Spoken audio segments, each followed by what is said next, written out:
I'm Erin Alexander, and I am a sexologist and a licensed therapist in Texas. And I work primarily with the military and also with couples who are recovering from infidelity or if they are exploring alternative lifestyles like kink or consensual non-monogamy. Those are my areas of specialty. Really interesting. What's, if you're able to share, what specifically do you typically do for members of the military? Um, I believe that the military it's a culture in of itself. And so a lot of them are like not even in the state. A lot of them are deployed or, uh, the couple might be living in, uh, you know, two different states, two different jurisdictions. And so I do have to assist them with communication skills, to help them to navigate through that because their relationships are just very, very unique. Um, they have to get up and move every couple of years. Um, Infidelity looks a little bit different in the military population than it does in the civilian population. The alternative lifestyles, that looks very different because they're actually more open to those types of things, like the kink and the consensual non-monogamy.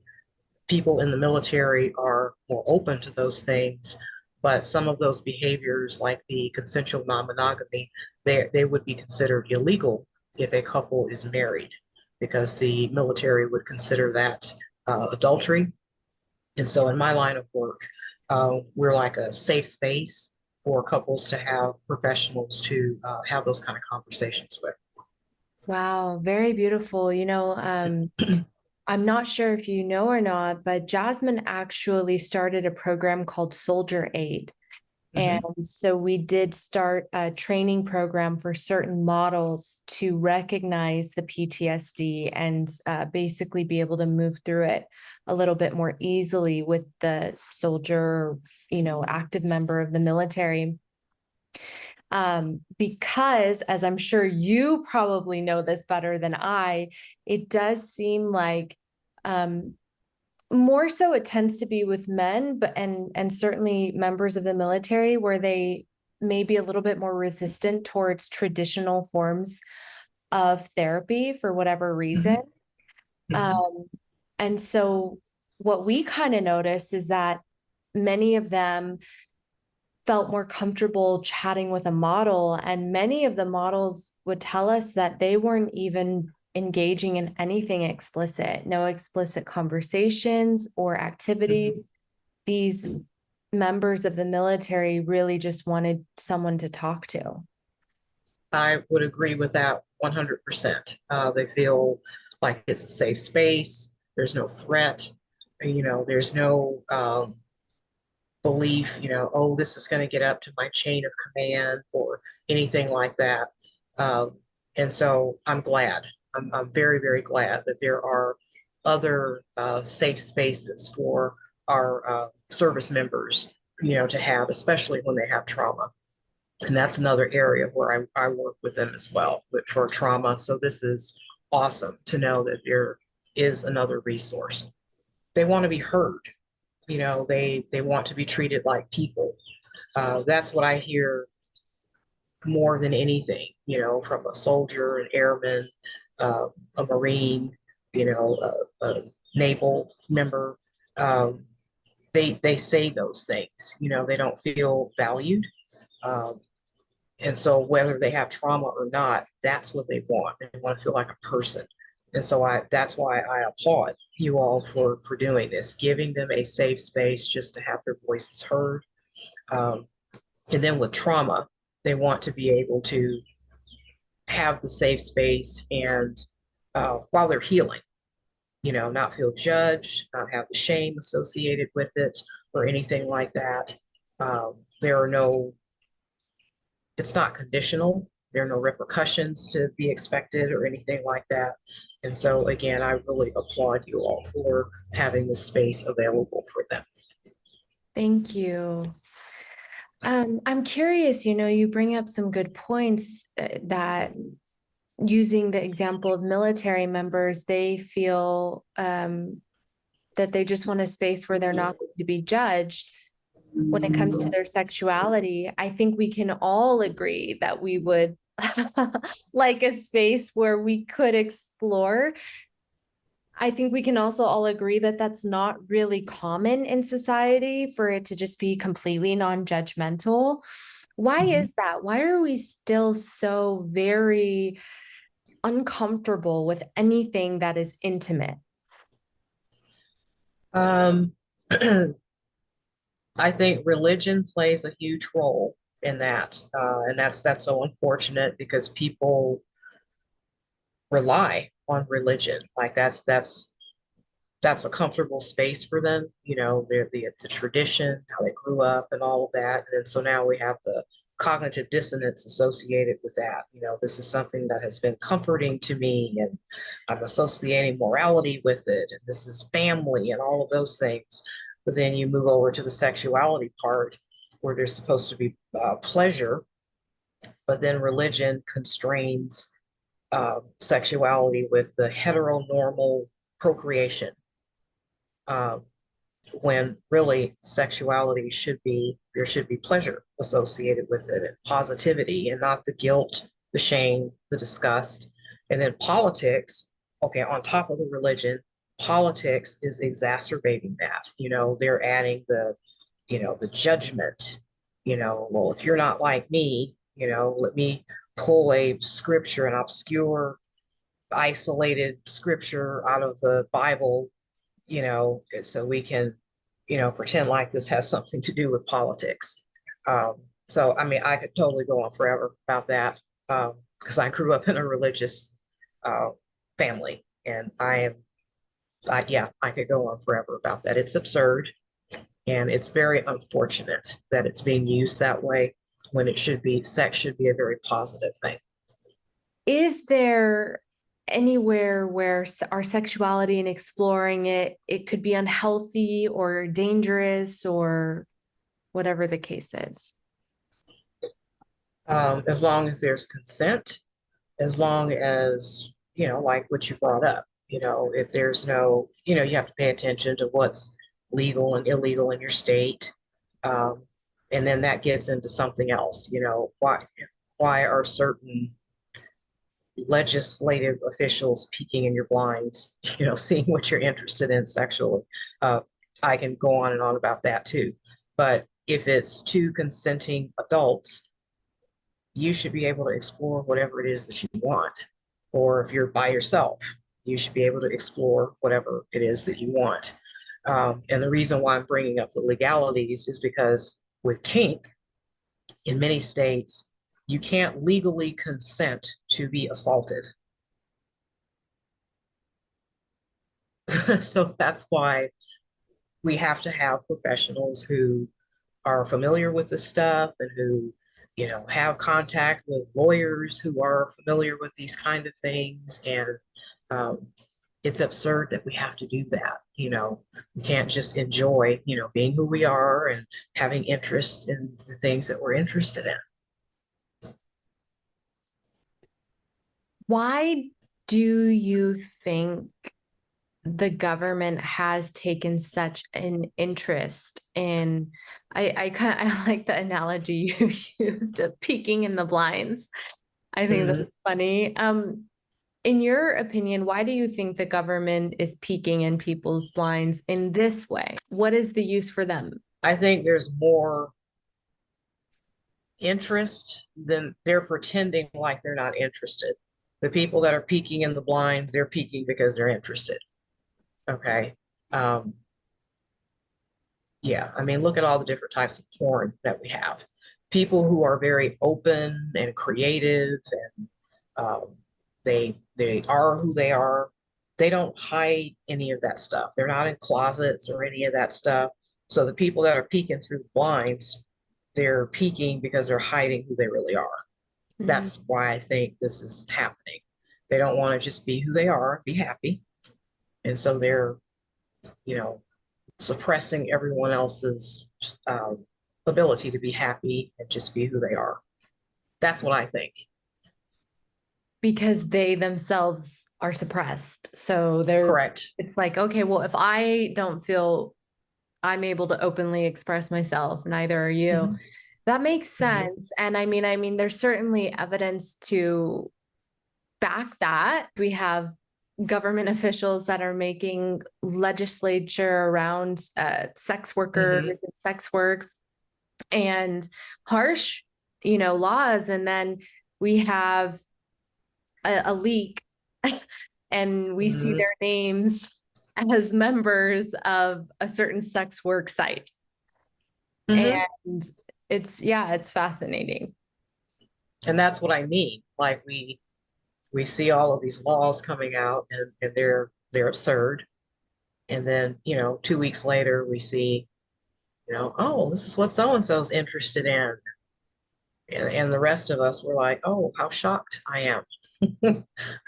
This is, you're peeking in other people's blinds because you're interested. Um, and if people would just educate themselves, then there would be this hatred, this anxiety, and all of that. Because I don't think religion does a really good job of really educating people sexually. If you really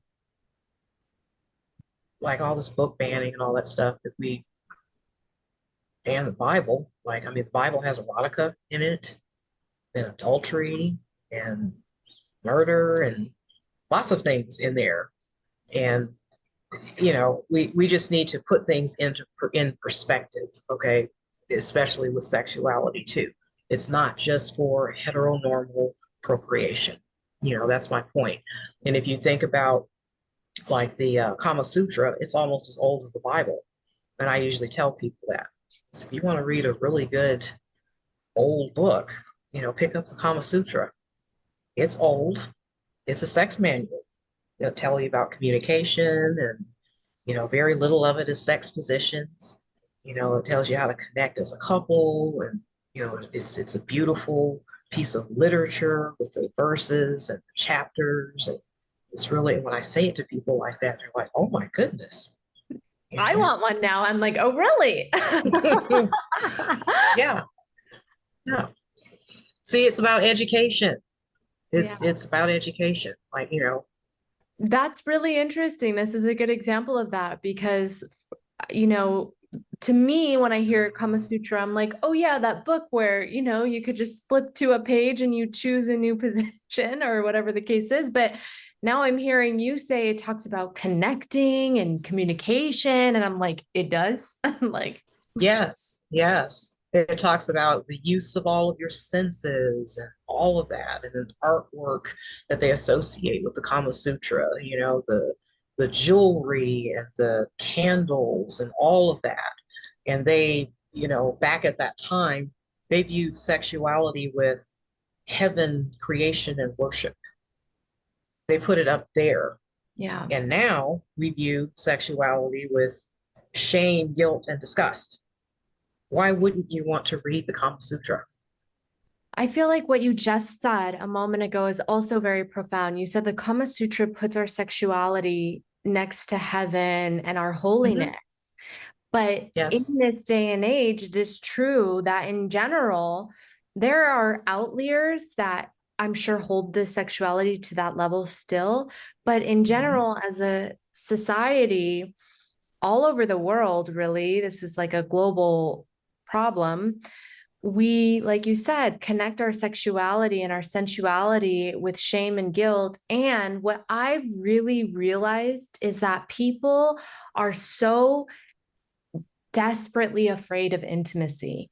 It's Hmm. like in almost in any form. I don't know why, but we are almost like afraid of even just locking eyes with a stranger and smiling at them. That's Hmm. uncomfortable for many people. Why do you think that is? Like, why are we so afraid of intimacy? And on all levels, it could be communication, it could be actual intercourse, it could be a look. We seem to want to keep people at a distance, more or less.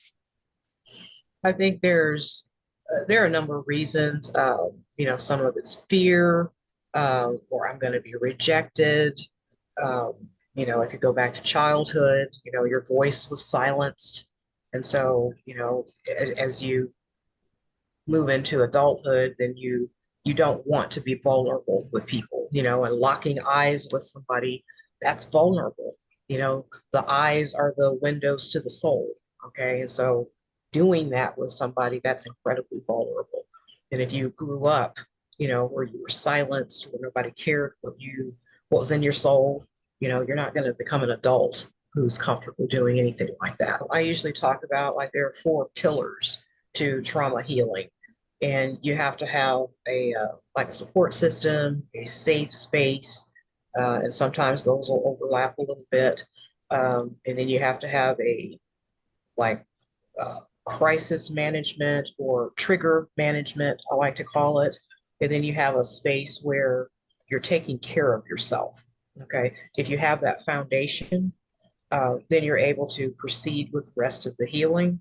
And it sounds like what you all create is a safe space and support system.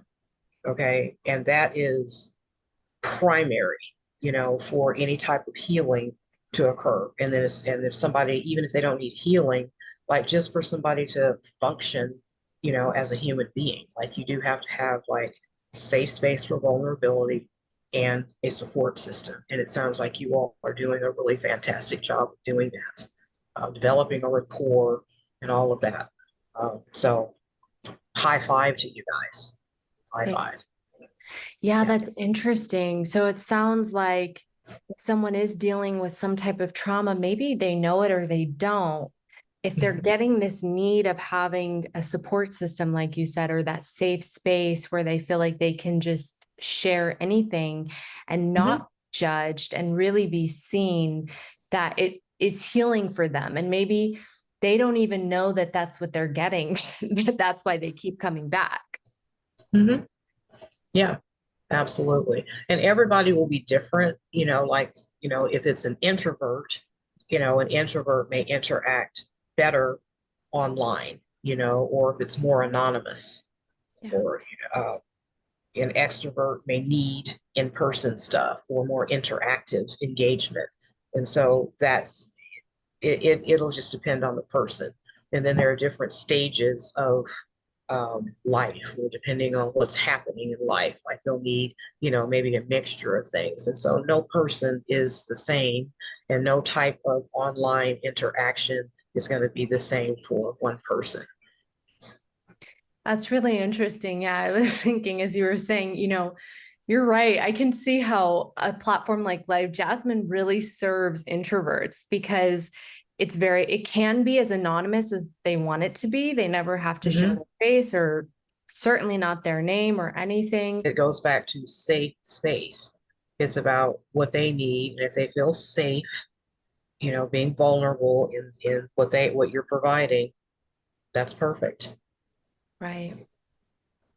Well, I have two questions, but they're together. The first question is, as you mentioned with the Kama Sutra, which was written in Sanskrit, which is like you said, it's as old, if not older than the Bible.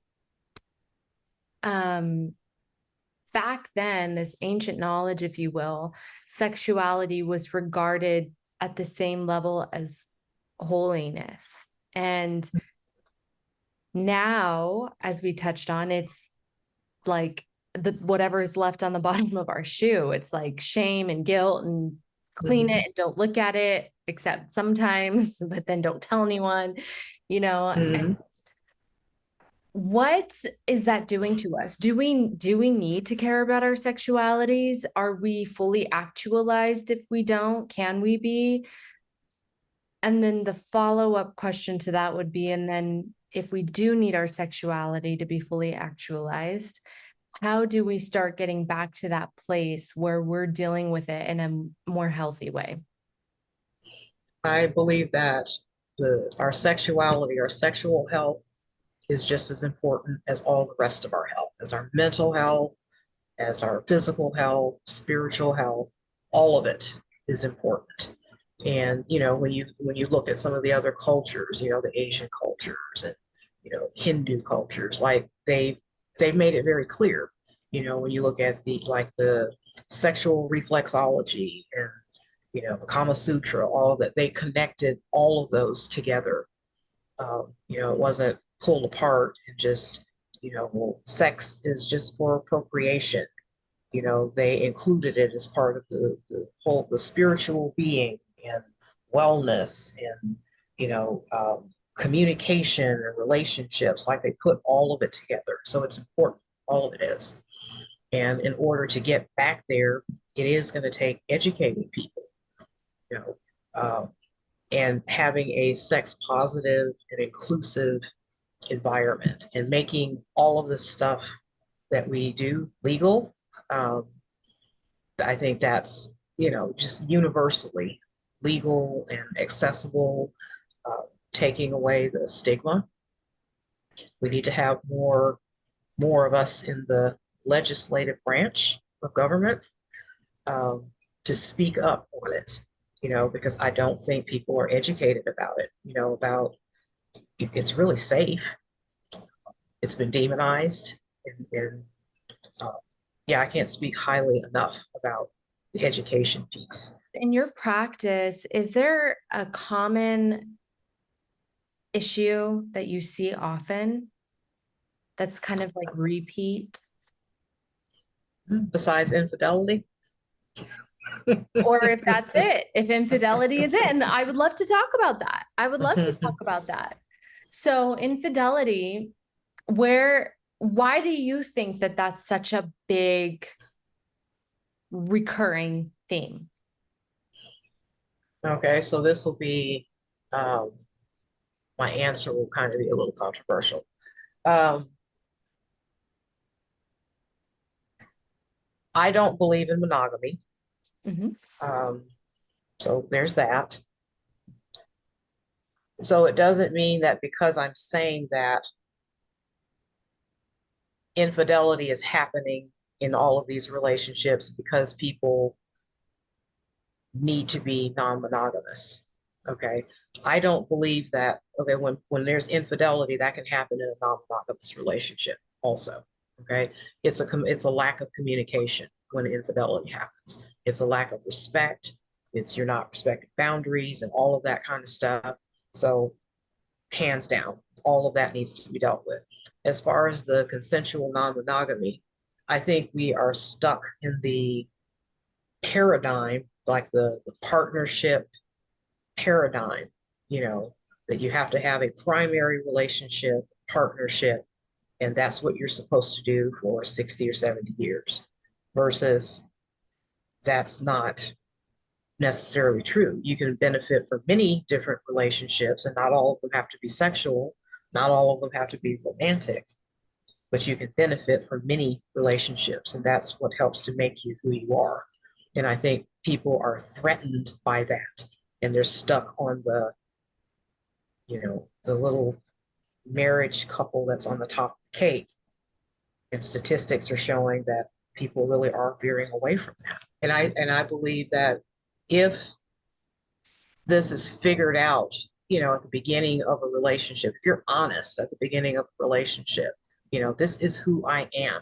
Okay. I am a non-monogamous person, then I think that helps to navigate the rest of the relationship, but if you're not being true to yourself, if you're not being true to everybody that you're dating, I don't think that that's a fair thing to do, pretending to be somebody else. Um, that happens very, very frequently. People get on the dating sites and, pretend like they're a monogamous person, then they end up, you know, being unfaithful. And I don't like to use the word cheat, by the way, because it's very demeaning, uh, demonizing, and it doesn't set the couple up for the healing process. So you'd be surprised how many people have different definitions. One person may think infidelity is emotional. The other person may think it's physical. Some people think watching porn is infidelity. Yeah. Okay. So you have to be on the same page. It takes a lot of communication. That's the bottom line. Yeah. Very interesting. Um, Well, with that said, what would you say are your three top tips for a healthy, intimate, sexual life, either individually or with a partner? Um, First, getting to know your own body is very important. Not having any shame or guilt associated with that. Um, because if you don't know your own body, you can't communicate what you like and what you need to another person. Um, Being around sex positive people is important. So again, you're not going to feel judged or shamed.